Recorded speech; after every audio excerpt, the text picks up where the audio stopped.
አላህ ይጠብቅሽ። ሰውን ስደግፍም ስከተልም በምክንያት ነው። ዩቲ ደግሞ ምክንያቴን ታሟያለሽ። አላህ ይጠብቅሽ። በመንገድሽ ሁሉ ይቅረብ። እስቲ ይወት ትችልሽ። ሰላም።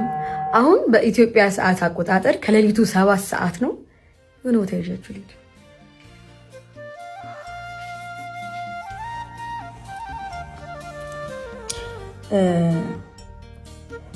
ተመልሼ እንደመውጣት ስላወኩኝ ይሄ እንዳላለና ደረብ አድርጎ ብቻ መውጣት ነው። ትክክለኛ ስሙን አላውቅም፣ ግን በወሲብ ንግድ ላይ የተሰማሩ እህቶቼ 3 ወይ 4 ምናምን ለማሳረፍ ማለት ስንት እንደሚከፈላቸው እንጠይቃቸዋለን። እሱን እንሰጣቸውና ወደ ቤታቸው እንሸኛቸዋለን።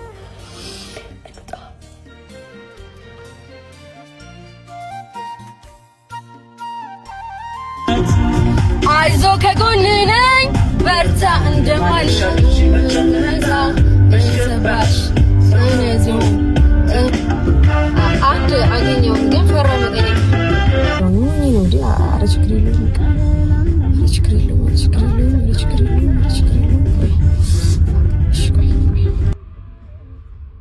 እንዴት ነሽ? ሰላም ነው አለሽ? ብርድ ነው አይደል?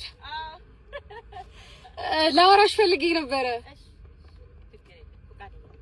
ዛሬ አሁን ስንት ነበረ ቢከፈልሽ?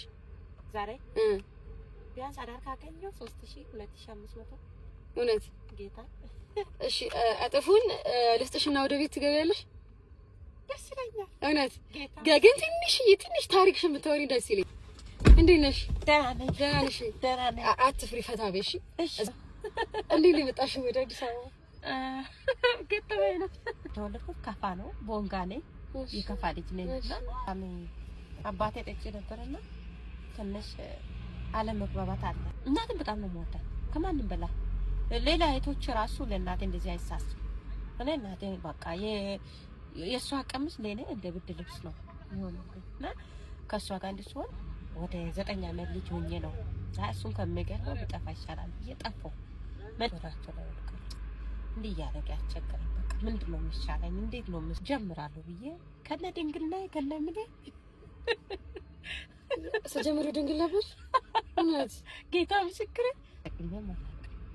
እና እንደዛ ነው። ይሄ ስራ ብቻ ነው የሰራሁት። አገባ ያለሽ አይደል ወደ ቤት?